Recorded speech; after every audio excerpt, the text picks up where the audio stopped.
Ja. Du, en enkel fråga, Niklas. Du och jag var på en tur 2013 i tyska Rügen. Vad var det som hände där? Det där hände, bland annat. Vilken jävla gädda.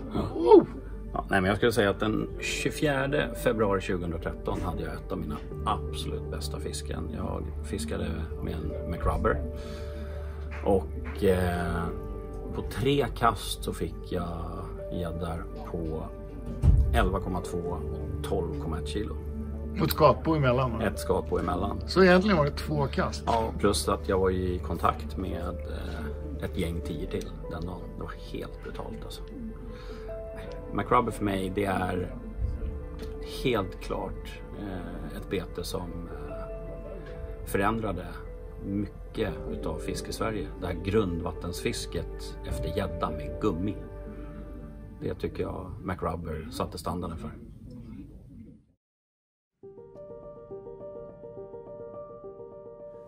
Att vara betesbyggare handlar ofta om att försöka skapa någonting som, man kan väl säga så här, som ger en känsla. Och känslan i en betesbyggares fall handlar oftast om att leverera fisk med det du har skapat. Man kan väl göra en jämförelse med en konstnärs, en bekräftelse hos en konstnär. Bekräftelsen hos en konstnär ligger ofta i att liksom påverka någonting eller att skapa en känsla hos något. För mig är den lilla röda tråden väldigt, väldigt snarlik. Så för mig är betesbyggnad konst. Under många, många år så höll jag på att utveckla ett bete som heter McTail. McTailen sattes väl egentligen igång 2005 och jag var nöjd med resultatet först 2008 och levererade enorma mängder storfisk, vann tävlingar, efterfrågan var enorm och jag kände mig liksom jävligt härlig som har skapat ett sånt kul bete. Efter den här perioden så började jag åka till Rügen i Tyskland, storgäddornas paradis. Enormt stora, många bräckvattensgäddor kommer upp därifrån. Otroligt vackra fiskar. Och till en början när jag började fiska där så fiskar man oftast väldigt djupt. Pelagiskt fiske. Man drev över stora ytor, stora gummibeten och sånt. Och som betesbyggare så finns det ju ett driv i att bara fiska med det du själv skapar. Och jag hade egentligen inga gummibeten i min arsenal. Jag hade börjat lekt med gummigjutandet redan 2004. 2008 så hade jag gjort lite pluggar och jag vet att jag köpte någon swimbait-form från USA på ett gummibete, klassiskt bassbait. Jag har faktiskt det här. En sån här rackare. Jag modifierade den lite genom att klippa till padden lite grann för jag ville ha en lite yvigare gång. Och just det här exet har jag faktiskt en 10 på hur som helst. Det i sin tur ledde till att jag började kämpa för att skapa ett eget gummibete. De första jag gjorde var jag väl sådär nöjd med. Men om en tillfällighet så hade jag till McTailen gjort en paddel. Och den första paddeln jag gjorde, den var jävligt ful. Och min goda vän Magnus Lindgren, Mange Boy 79, han ringde mig och sa så här: hör du Claes, alltså fan, den där paddeln som du har gjort, det är det fulaste jag någonsin har sett. Kan inte jag få göra en paddel till dig? Så jag bara okej, absolut, du får absolut göra en paddel till mig. Kör! Så han började bygga en paddel till mig och han gjorde 2 olika varianter, varav den ena varianten, jag kom med lite feedback till honom på den paddeln och han gjorde slutfasen på den. Och den paddeln ser ut så här. Tack Mange. Jag har sagt tack till Mange massor med gånger, men man kan aldrig få nog av tack. Hur som helst, så här ser den paddeln ut. Superfin, härlig paddel. Gav en väldigt hård, erratisk gång till McTailen. Inför en resa till Rügen så tog jag helt sonika en McTail med den här paddeln, limmade fast den upp och ner i ett mjölkpaket. Köpte mig 1 kilo RTV-silikon och hällde rakt över den här formen. Över den här rackaren. Det hände en liten grej då. Silikonet räckte inte till. Så att den täckte inte hela delen av den här padden. Det blev en form. Och här har vi den absolut första McRubben som göts utav den formen. Om man tittar noga på den så ser man att det är en exakt replik av den här. Fast padden blev ju rak. Jag åkte upp med Micke Snoken i Östhammar. Och vi åkte till en av våra favoritmarer. På ena kanten i maren så var det ett gäng som höll på och metade gädda. Och jag och Snoken, vi la oss där. Vi svor lite och såklart, de hade ju tagit bästa platsen och låg och metade efter gädda. Men skitsamma. Jag riggade upp den här rackaren, exakt den här. Med en offset-krok och en enkel träkrok. Eller en träkrok på den. Gör ett kast längs med ena kanten. Och vevar in den här. Säger det. Smack. Jag känner direkt att det är lite bättre fisk. Drillar in den här väldigt försiktigt. För vi vill inte visa de här i båten bredvid. Eller ja, de som låg och metade då. Att vi fick en lite bättre fisk. Första fisken som alltså första testet av McRubben gav var 100 centimeter på pricken. Fan, jag var någonting på spåren där.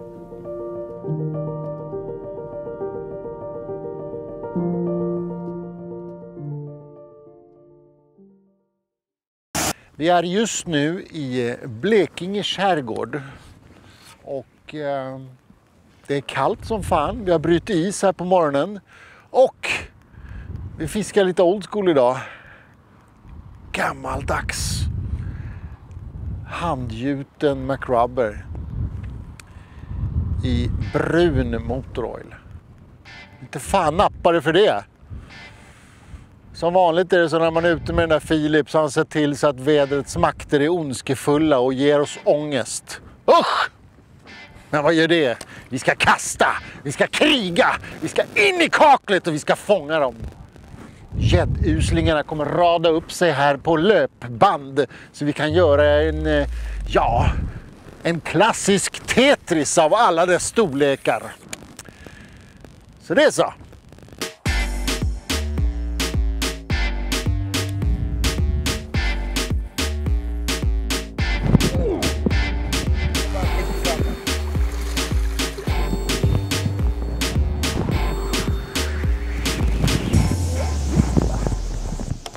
Vet du, då provar vi snurra runt kastet.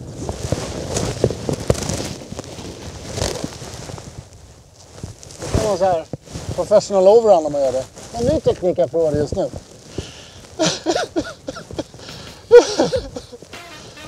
Jävla skitjävel. Jag vill inte ska jämta, inte hålla på med det här. Jag håller och så virkar. Titta här. Jag försöker att sticka. Snurra runt kastet, det är ni. Vi måste öva på snurra runt kastet.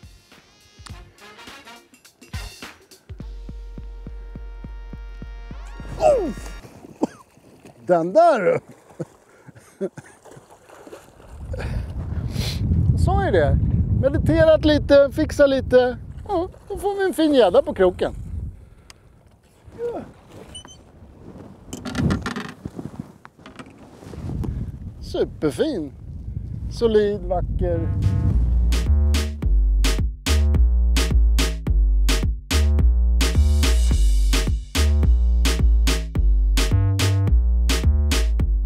Ja, fjärde kastet. Efter pilbågen. Snurra runt hugget, lite professional overrun. Ja, det kan vara med att begära. Mio, vad är det du håller ifrån? En McRubber. Kommer du ihåg när vi fiskade med den där? Ja. Var det någonting speciellt du kommer ihåg? Jag kommer ihåg att den var jättetung att kasta med och fast den såg ut som en fisk i vattnet. Fångade du några gäddor på den där? Ja, 2 stycken faktiskt. Ja. Var en som var jättefin? Jag kommer ihåg att de var svåra att lyfta upp också. Ja, du var jättemodig som lyfte dem. Spännande. Om vi tänker tillbaka på den gången. Den där göt ju vi upp i köket på landet innan vi åkte ut. Och så tänker vi på hur det är idag. Ja, det är helt sjukt. Är inte det lite crazy liksom? Jo, det är helt galet. Från köksbänken till hela världen. Jag vet. Det är helt sjukt. Vi McRubber. börjar liksom i kök. Coolt.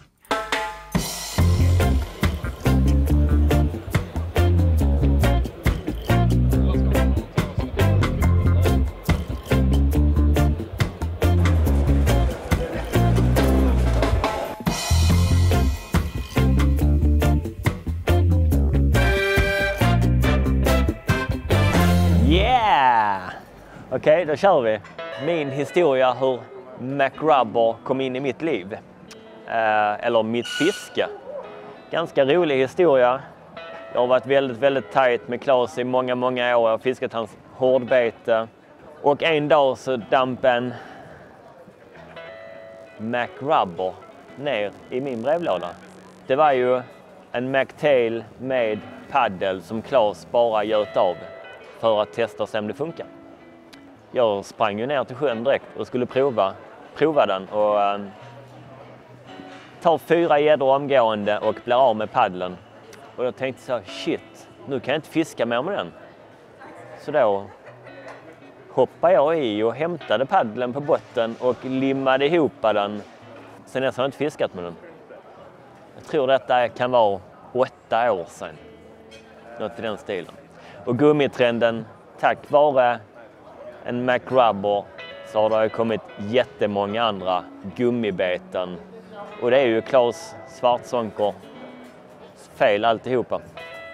Efter ett års tid så kom det en riktig McRubber. Handgjuten, såldes i ett par affärer, det blev hysteri, stora gäddor överallt. Och Claes bestämde sig att massproducera. Så första proverna vi fick hem, jag var första Team Svartzonker-medlemmen, så säger vi. Då fick vi ett par sådana här. Den ser inte så vacker ut, men den var alldeles för tidigt plockad från verktygen. Då blir de lite platta och det funkar inte alls med fabriken. Och det kom ju även fram där när Claes då pratade med den här fabriken som är en V1 då kan man säga, att den hade inte ens ett tak. Så det var inte konstigt att det inte kom några beten. Så hade Claes hittat rätt fabrik från början så hade beten varit ute 1 år tidigare och då hade det nu sett helt annorlunda ut. Och mitt fiske till exempel med McRubber har varit helt... Ja, det har ju ändrat mitt fiske. Alltså vi har fångat oerhört mycket stor fisk på det. Och när vi fiskade dessa här McRubberna från början så hade jag en offset-krok som jag limmade. För då fanns det ju inte shallow-skruvar.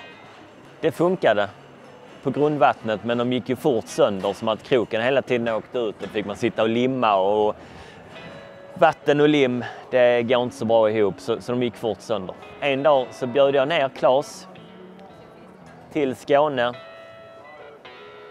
och vi skulle fiska grundvattensfiske i Vadare efter stor gädda. Och då kom Claes med en idé som han hade knäckt i Stockholm som vi gjorde i mitt kök. Så då gjorde vi en shallow-skruv.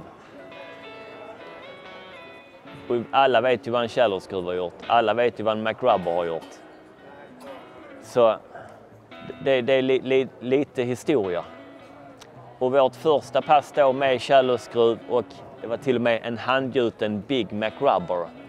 Då plockar Claes en 10,7, tror det var om jag minns rätt, 10,3 eller 10,7. Och jag fångar en 9-plussare. Och det var ju de första gäddorna som kom med en shallow-skruv på en McRubber.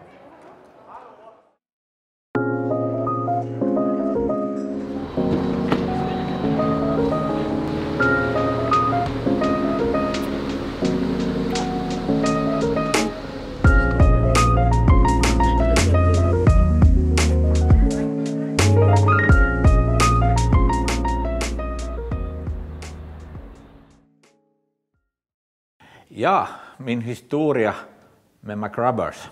Ja, vi var på väg mot Rügen och vi stannade via Södra Sportfiske var vi blev övertalade att köpa några underliga gummin som hette McRubbers. Och de såg ju ganska så fina ut och var väldigt prisade av pojkarna i butiken så vi köpte några. Det måste ha varit tidigare. Det är tidigare. 2000... Skit i årtal. Ja. Jag kommer inte ens ihåg. Ja, det kan hända nog att det är för sent. Men det är ändå några år sedan. Och vad heter det? Det var några år sedan, ja. Och som sagt då så kommer vi till den där vintern som du hade de där första serierna så vi var och plockade upp med dem hit. Vi hade ju en lite större finsk grupp som kom ner hit till Rügen i februari. Och delade ut dem åt alla killar och nästan alla använde dem väl nästan till 100% kan man väl säga. Det var inte så hemskt många andra beten som var i vattnet, några enstaka. Så då fiskade vi med McRubbers och med Big McRubbers i februari och det kom ju upp en massa fisk. My favorite is the handmade golden shiner. And you guys made it for me and I have got very nice fish from Sweden and Finland with that. And I've actually lost it 2 years ago after 2 12-kilo spikes. But I luckily managed to buy one more from Facebook. I still have it. And it's my favorite. But I remember also you papegoi. That was awful thing. Den där handstöpta Big McRubber papegoja. Det var en vinter i Finland, så isen kom inte. Vi fiskade i december. Och varje gång vi åkte ut så papegoj Big McRubbern mitt i vintern, kallt vatten. Man brukar ju inte använda papegojfärger kanske i kallt vatten allt för ofta. Men den drog varje resa minst en 8-9 kilos gädda. Och liksom, den tvättade bordet helt. Resa in, resa ut. Året fortsatte ända till nästa år. Vi var ute 6 januari ännu, det var isfritt och fiska. Jag tänkte att jag kastar nu lite andra McRubbers för att inte kan jag ju hela tiden fiska med den här papegojan fast den nu ger bra. Så jag provade att fiska med annat. Jag fick inte ett napp. Killarna som var med i båten, Antti och en Tommy, de tog en gädda från vänster och höger. Jag fick ingenting. Så jag gav upp. Satt papegojan på första kastet. Jag tror det var en 10,2 kilos gädda. 10,8. Vi ska inte hänga upp oss på program, jag kommer inte ihåg dem, så det är inte så stor skillnad. Det var en 10-plussare, det är lättast att säga så. Jag tror det tog lite under 2 timmar så kom det upp en 11,8 med papegoja. And that was also a very funny story because Kalle was driving the boat and so meaning that whenever he drove and so me and Tommy started to cast first and we came to one small spot and I have been successful in that a week before that and me and Tommy casted to the best places and Kalle said, okay, where should I cast now because you already casted the best spots. I said, try that left side. And there was 11 plus. With that papegoj. With that papegoja. Jag älskar papegoja. Alltså på något förnuligt sätt så känns det som jag har familjeband med de här 2 assköna finnarna. Kalle och Antti. Vilka magiska karaktärer. Oj, oj, oj vad kul vi har det. Hey, hello, Philip. Good to see you, man. Please. I got a present for you, buddy. Okay. And then another thing, buddy. Here. Sense. Good mojo. Helemark, Chaprode, hamnen.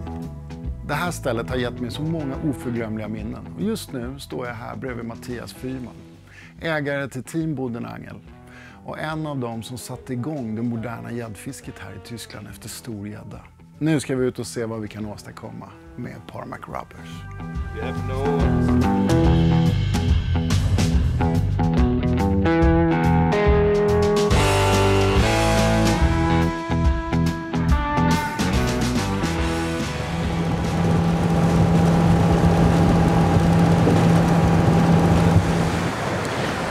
Well, Camera ready? yes, it's rolling.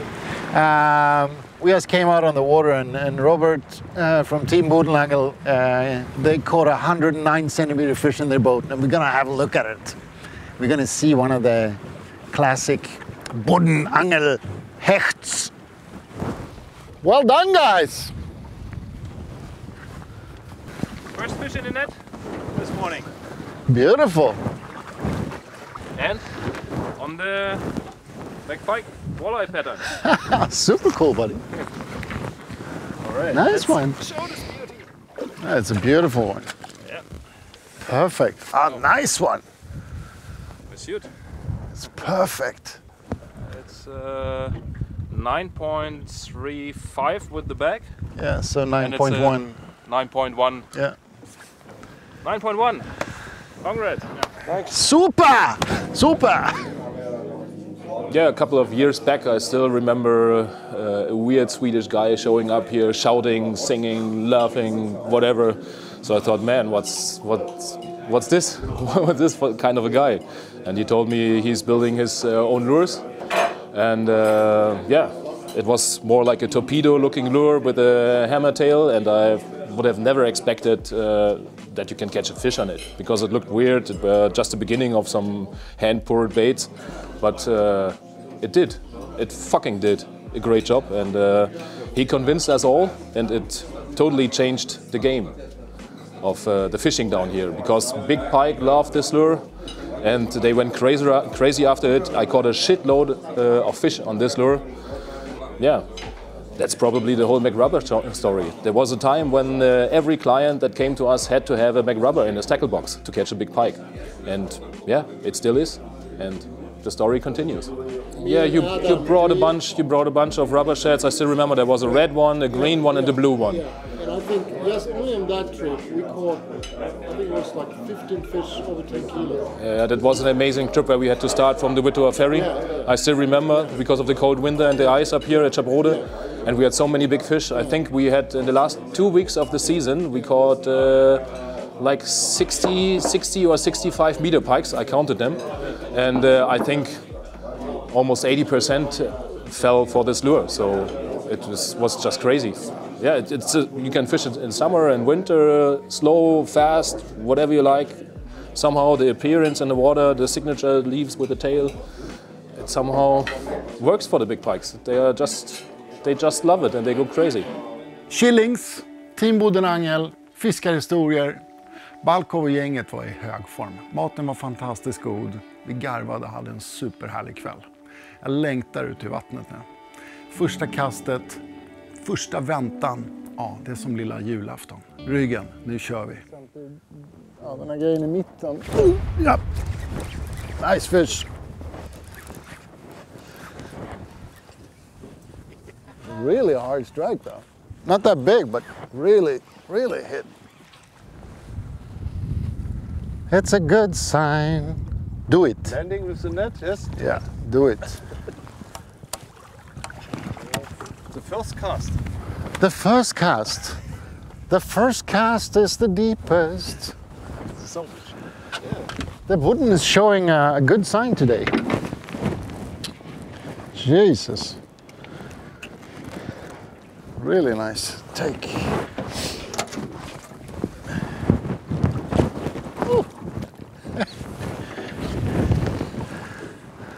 First fish of the year. it's a good start. Nice. It's a really nice. Not the biggest one. No, but nice it's a fish. beautiful fish. Yeah. It Nice smells really good. It's a healthy fish. This is what we call a good tournament fish in Sweden. Yes, it is. Yeah, when you're going for numbers. So, Okay. mwah. We hope you have a nice day. Thanks, buddy.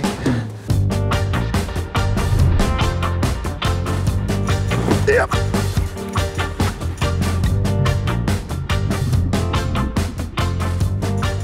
A little bit better.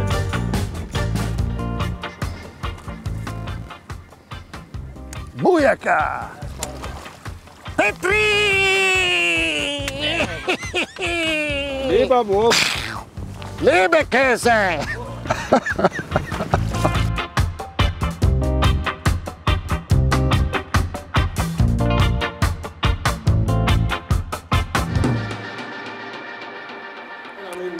Ich weiß nicht mehr genau, wie viele Fische wir gefangen haben. Ich weiß auf jeden Fall, dass wir einen Spot gefunden hatten. Mit den verrückten Schweden halt. Ne? Mit seinen Ködern damals. Das waren ja damals die Anfänger, die selbstgegossenen. Und das hat ja, also erst hat man es in der Hand gehabt, okay, sieht aus wie eine Zigarre, wackelt mit dem Schwanz. Naja, mal gucken. Und ja, dann haben wir einen Spot gefunden. Auf jeden Fall haben wir einen Platz gefunden, haben wir große Nachläufer gehabt. Und ja, wollten aber nicht wirklich beißen, die Fische. Da haben wir den Next Spot und da haben wir dann Fische gefangen. Da haben sie mit einmal angefangen zu beißen, richtig, die Fische. Und dann habe ich gesagt, dass wir dann nochmal auf diesen Spot zurückfahren, wo die großen Nachläufer gewesen sind. Und dann kam der Kollege in Einsatz hier und hat gezeigt, was er kann. Und dann kam Fisch auf Fisch. Und alles auf die McRubber. Also es war, ja, hat sich dann rausgestellt, dass es dann wirklich ein Köder ist, von dem man wirklich große Fische fangen kann. Und bis zum heutigen Tage. Ne? Also die Sheds und die McRubber wird ja alles, also ist nach wie vor einer der Nummer 1 Köder für die Boddengewässer. Also immer noch mein Favorit. Ja, muss ich überlegen. Wir haben ja schon mit Big Baits geangelt. Für lange Zeit. Die ersten Big Baits, die wir geangelt haben in Deutschland, die jetzt halt über den Teich geschwappt sind, waren ja Action Plastic, USA, 30 cm Sheds. In Black Pearl, Blue Pearl, Yellow, Black. White. Yes, and class come to, also die Schweden wurden aufmerksam auf Deutschland, dass wir hier ein Top-Hechtrevier haben in den Boddengewässern. Und dann kam Klaas mal so um die Ecke und hat mir dann den ersten schwedischen Big Bait in die Hand gegeben. Und das war der McRubber. Big McRubber. Ja. Und dann sind wir damit auf den Teich gefahren und haben einfach Fische gefangen. Das hat sich auch von den anderen Ködern abgezeichnet in der Aktion auch. Durch diese rollende Aktion halt. Die war wohl irgendwie anders als das, was die Hechte bisher kannten von den Ködern, die wir bisher gefischt haben. Und Action Plastic ist so. The McRubber have a nice rolling action. Yes. Ich denke, ich kann es gar nicht mehr nachvollziehen. Ich habe auf einen McRubber bestimmt, also auf so einen McRubber, wenn man den pflegt mit einem Feuerzeug, fängt man bestimmt 30, 40 Hechte. Ja. Und die Anzahl der Großhechte schwankt von Jahr zu Jahr. In einem Jahr fangen wir mehr Großhechte, im nächsten Jahr fangen wir weniger Großhechte. Aber ich hatte mal einen Tag gehabt, da habe ich an einem Tag 2,20 Meter plus Fische gefangen auf einen McRubber. Ich glaube 2015 war das gewesen. Also eine der besten Farben, McRubber, Blue Pearl.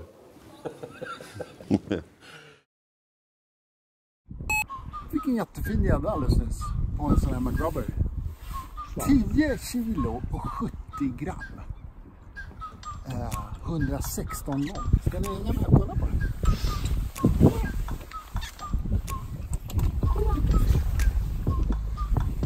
Fantastisk efterlevnad. Så fantastisk. Kolla! Vilken fiskelse. Jag ska låta dem vila ut. Få fighta det svart på. Så hon får ligga där och ta igen sig lite. Så ska vi knäppa några sköna bilder sen alldeles strax. Och så filmar vi när vi släpper tillbaka den.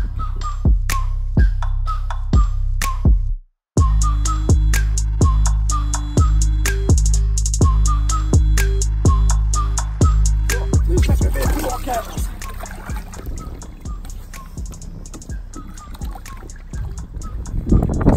Där satt den! Ja, vad säger man? McRubber.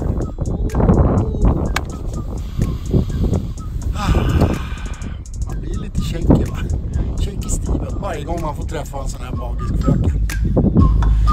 Nej, nu är det resultat.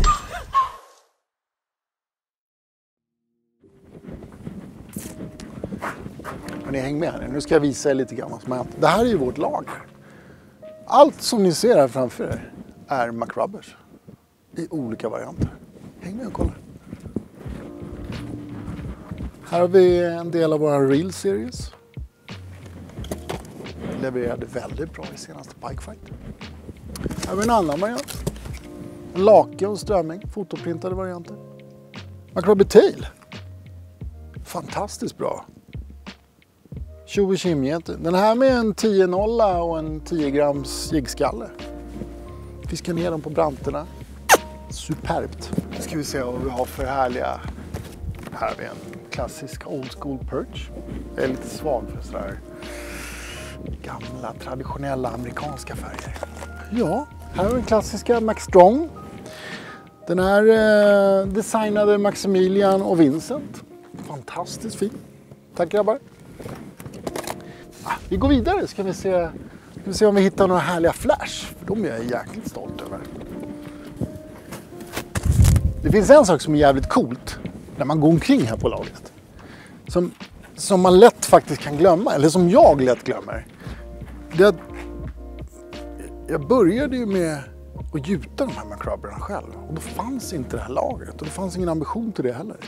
Idag är vi ju faktiskt ett företag med flera anställda. Och det mesta av det är faktiskt tack vare McRubber. Och allt det här är någonting vi har skapat. Det är lite svindlande om man tänker på det. Jag är jävligt stolt över det, otroligt stolt.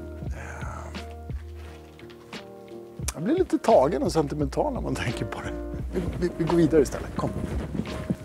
Här har vi Flash. De här är helt fantastiska. De här kom till när jag åker ju till Kina lite då och då.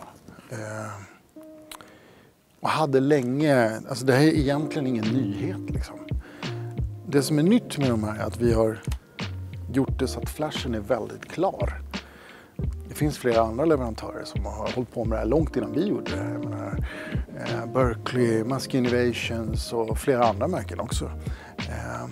Men vi tog det ett snäpp till och satte in det. Och just det, när du shallow-riggar betena på det viset som McRubber gjort med sin form, så blir det liksom, det blir som det bästa av två världar. Ett fantastiskt skeddrag och gången av ett mjukt gummibete. Bling, bling, bling, bling, bling. Spot on, superstolt över dem.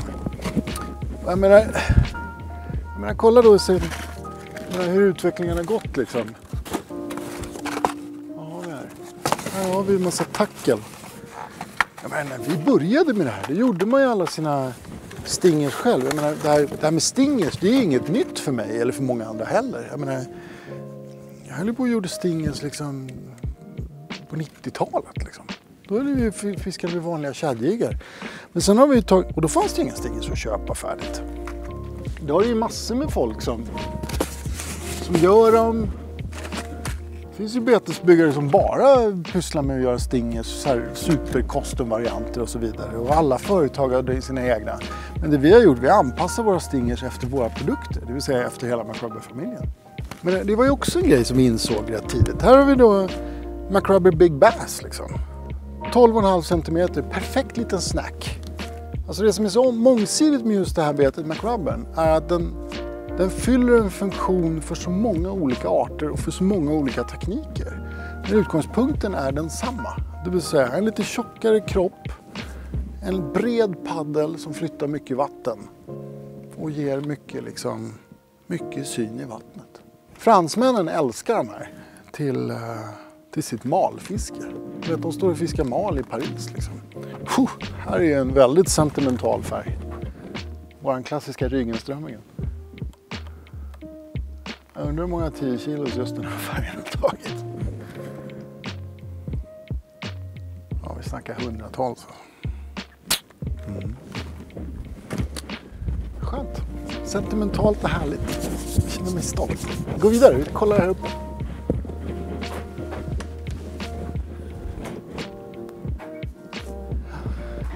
Du vet, det här med McRobben är ju, alltså det är ju en oändlig del man kan göra med det.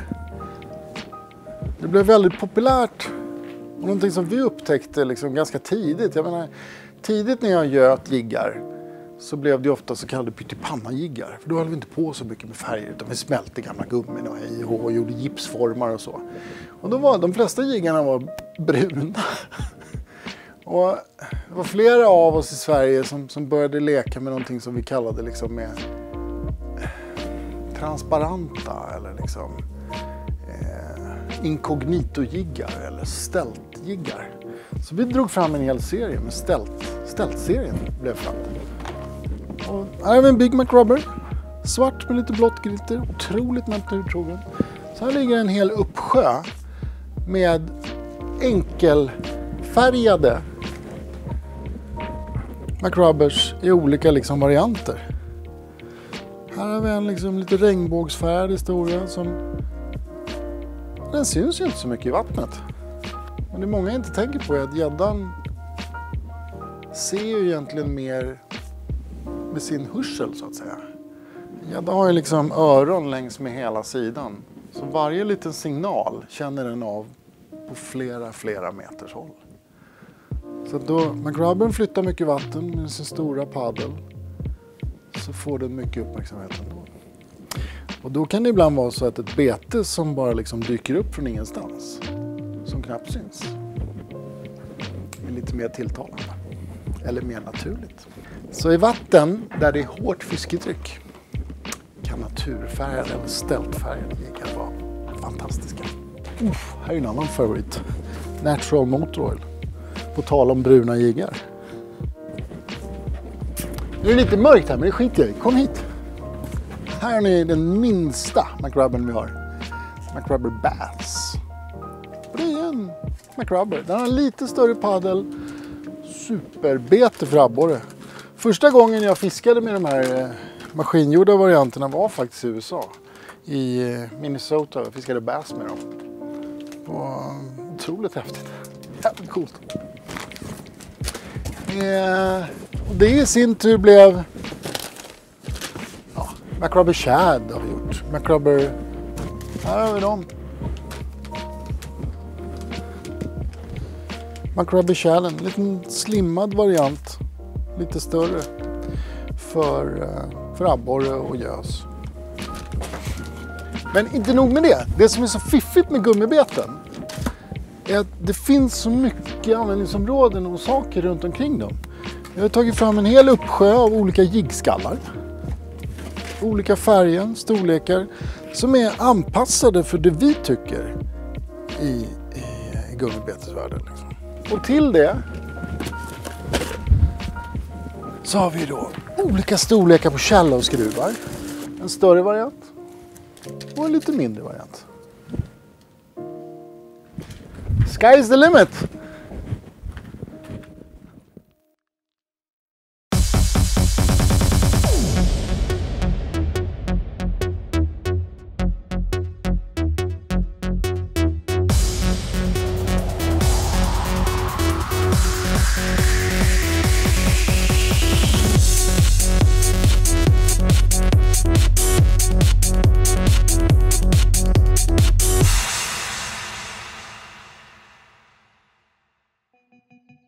Ja. Vad har McRubben betytt för mig? Jo, det har, de senaste 5-6 åren har det varit ett av mina absoluta favoritbeten. Ett bete som man liksom alltid kan lita på och som fångar fisk överallt. Och gärna då stor fisk. Och min absoluta favoritstorlek eller modell är den Big McRubber. På något märkligt sätt så lockar den alltid fram de riktigt stora fiskarna. Rätt lik Buster Jerk, alltså ett sånt standardbete som man alltid ska ha i sin låda. Och som mer eller mindre alltid fungerar. Första gången jag överhuvudtaget fick syn på McRubben var för 7-8 år sedan när jag och Krille var uppe i norr om Stockholm och besökte Claes. Och så var vi först ute i skärgården och fiskade gädda. Jag tror väl vi hade nog inget bra fiske och Claes han tog nog mest gäddor. Ja. I alla fall sen på kvällen så när vi var i Claes stuga och vi hade käkat och allt så plockade han fram en märklig gummijigg och visade oss. Och det var alltså den första McRubben och han då undrade ju då lite försiktigt om vi trodde det här var någonting.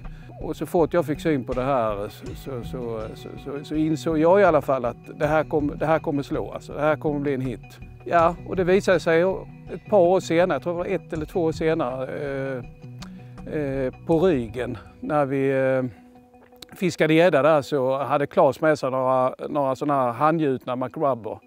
Och de krossade ju fruktansvärt. Jag kommer ihåg att jag fick låna 2 stycken av honom.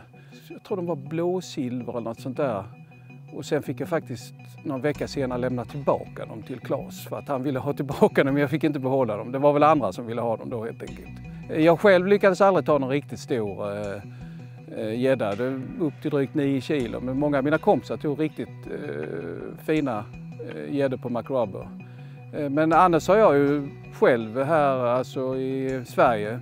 Bland förra året tog jag en på 12,7 och någon på 10,6 och jag har även tagit andra större åren innan. Så att ja, det är ett riktigt favoritbete för mig.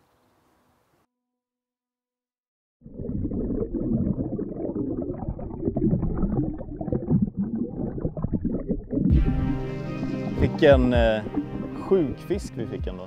Det trodde vi ju inte när vi åkte uppåt i landet faktiskt. Vi trodde nog att vi skulle kunna ta en lång fisk, för det hade vi sett ganska många komma upp tidigare. Men att vi skulle ta en tung fisk, det trodde vi nog faktiskt inte. Och att det blev som det blev när det var första dagen, det var det absolut sista kastet. Vi hade precis börjat snacka om att sticka hem. Och så tar jag bara ett kort kast in vid en sten och så smäller det på direkt. Vi får in fisken ganska fort till båten och ser att den är riktigt stor. Och det är nästan svårt att återberätta om en sån fisk, för det händer så sjukt mycket i kroppen tror jag. Det blir så mycket adrenalin och saker som snurrar runt i huvudet. Man blir ju stressad, man vill inte tappa fisken. Samtidigt som man vill känna den så vill man bara att den ska ligga i hoven direkt när man ser skallen. Så jag tror att det faktiskt gick ganska fort. Jag tror att det gjorde en kort rusning rakt ner under båten innan vi lyckades hova den. Det var väl egentligen först då vi fattade att det var en riktigt bra fisk. Faktiskt.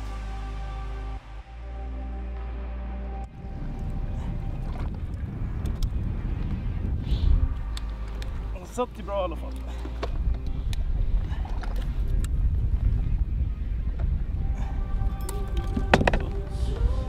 Så, nu har vi fiskat i 13 timmar kanske, 12 timmar. Vi hade en topp på 98 innan. Och vi skulle precis börja bege oss hemåt. Vi snackade om det. Jag tog ett litet kort sista kast bara. Och då blev det en lite bättre fisk. Ja! Där ja! Ja, fan stöddig. Och tjock. Jag har inte vägt den eller mätt den än. Men nu måste vi nog göra. Det är BB 12,98. Jag måste väga mig ordentligt. De står uppe. Det är en lös. Ja, 12,98. Ta lite mätning bara så ser vi hur lång den är. Den här madame. Nej, den är inte kort. Men där. Ja. 16. Yes.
Hit hard? Yeah. Nice fish. That's a Nice nice fish. fish. I was just about to say the wind's picking up.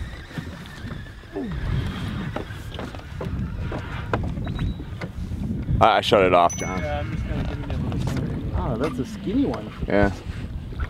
We'll take it. Man, she inhaled it. Oh, wow! Woo-hoo-hoo! Fucking A! She fucking hammered that. Oh, dude! Good job. You're on fire! She Fucking hell. fucking hammered that. Bam! Wow, that is. Woo! Be careful. I know. I just want to see where the other hook is. Oh, wait, makes that baby sink. Yeah, good stuff. What was that? Like, was that in your first pull? No, 3 pulls. 3 pulls, so it's alright. Nice colors. That's very fucking nice. Beautiful fish. That's a 40. Just Yeah. skinny. Yeah, 41, I would say 42 it's about 42-ish, Yeah. probably. 44 incher. Wow. 44 and a half will give you. 44 and yep, a half. Yeah, 44 and a half. Nice one. Party time. Oh, they're cool in that watercolor. It's nice getting 4 baits back in the water. Ooh, fucking hell. I can't get enough. I can't get enough. Let's go for one more. 44 and a half. Boom! On the board! Man brukar kalla maskin för de 1000 kasts mardröm. Många säger att det kräver 10 000-tals kast för att fånga en enda maski. Det är lite där vi är just nu. Vi har precis fått ett samtal där det tydligen ska ligga en drömfisk i en hov. Dan Altman, han visar vägen. Giant McRubber och en jätte. Vi får se vad som händer. Dandy! Nice! We haven't pulled her out yet, but she got just over 26 inches. Holy fuck, that's a dandy. This is the one we saw. We saw it Friday and Sunday. Nice! Fucking A. Congrats, guys. Thank you. Well done. Yeah, that's a fucking tank. Awesome. On the UV, huh?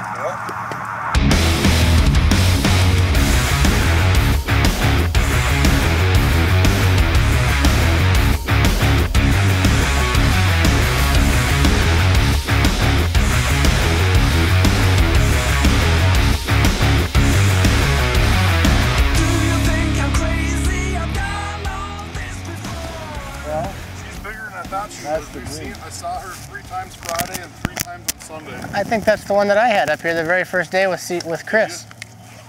I seen her right just inside this first hump, like right inside of it. Yeah. Was it a good take? Oh yeah, man. Yeah, his rod was super nice. Well done. Thanks, sir.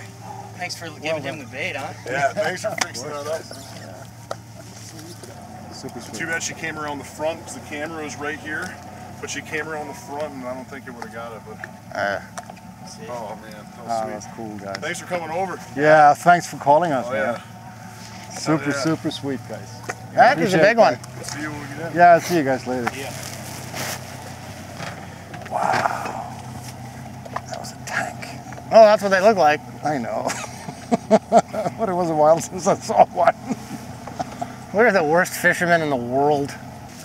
Those fish are amazing. Amazing. Beautiful fish. Like all the hate is just gone.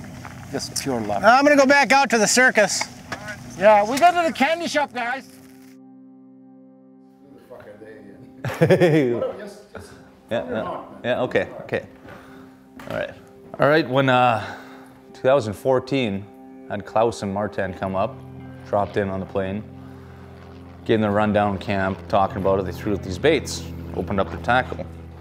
And you see these weird baits. I knew from Europe, right, that they got these weird hard baits and there's a trick to you in using them and they know how to use them. And so, okay, I'm interested, right? I want to see how this is gonna go.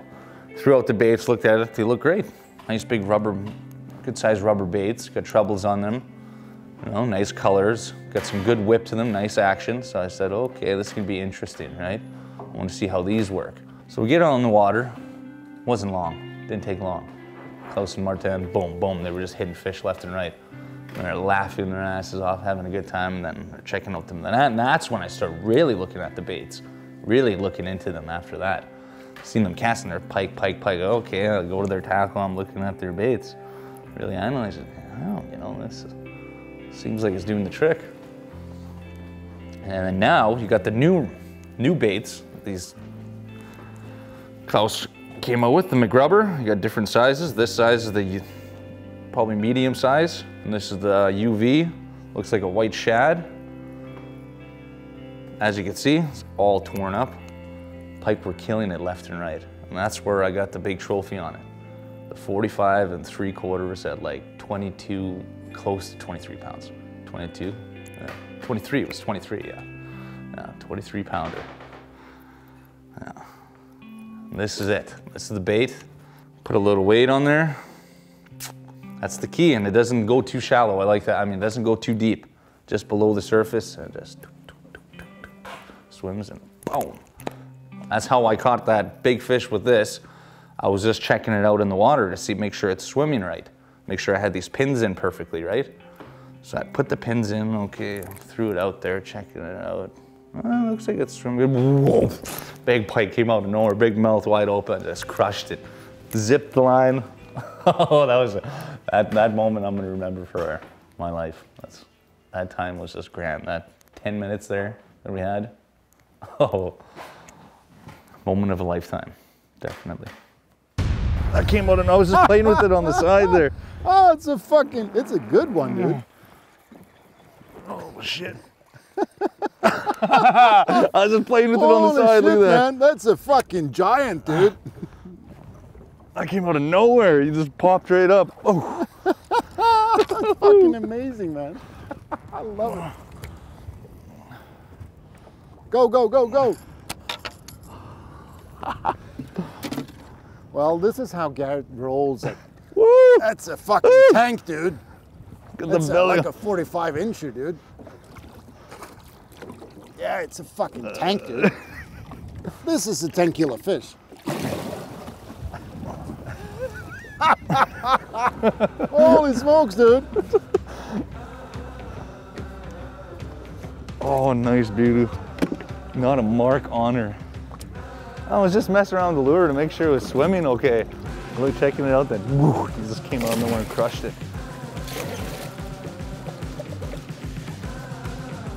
Yep. Oh, holy cow, man. Dude! Jesus, look at that. Buddy! Holy fuck, man.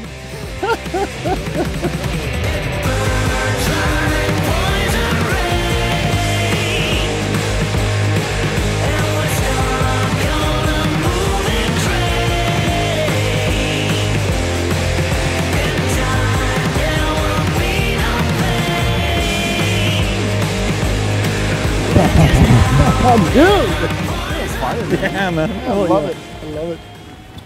Okej. Vi säger då McRubber Power liksom. UV herring McRubber. On top of Does the trick. Wow.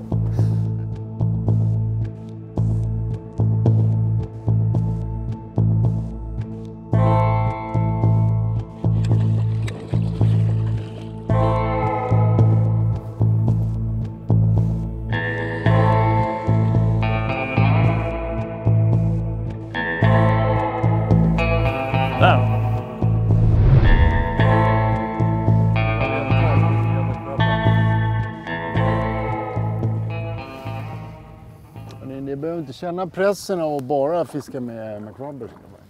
Kör med precis det ni känner för. Det är inget fel på McRubber.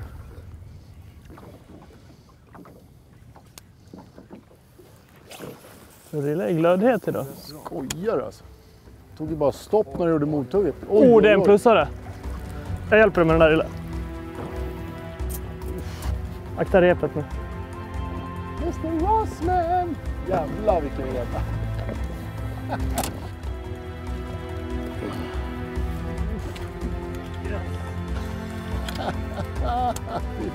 Den här är så stor.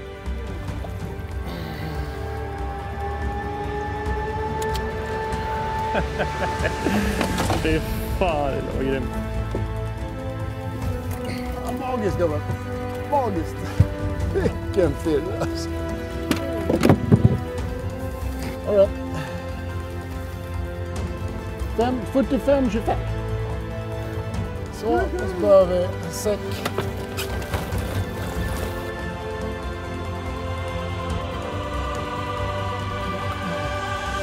11.08 minus säcken. Väger den sen. Fan vad grymt det lät.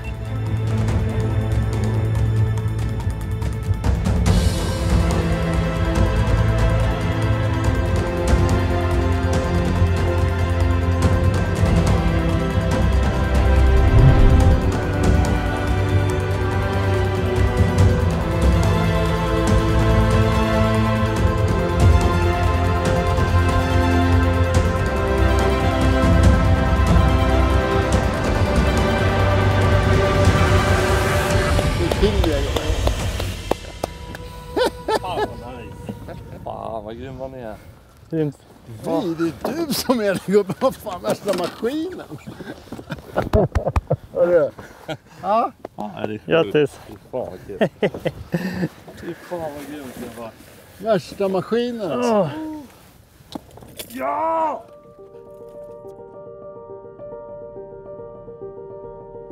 Det har gått några år nu som jag har varit ute på den här resan med min bästa vän. Eller ja, både på gott och ont, men en väldigt god vän. Den här vännen, det är ju McRubben. Man talar ofta om känslomässiga berg- och dalgångar liksom.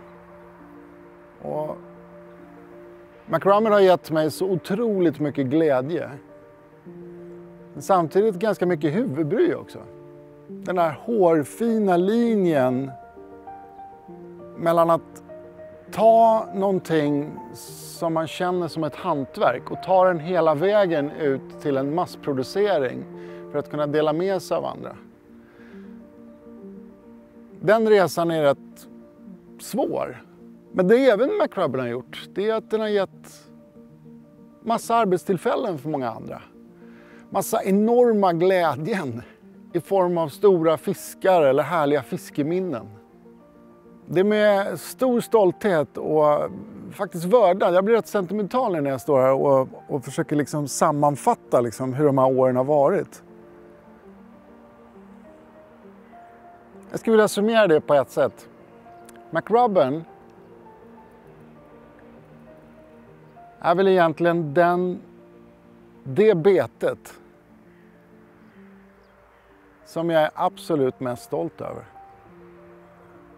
Och det är så många personer som har varit involverade i den för att kunna göra den till det bättre jaget. Kan man säga så? Ja, det kan man. Det har varit en familjeangelägenhet, det har varit en vänskapsangelägenhet och det har varit en jävla stor fiskehistoria.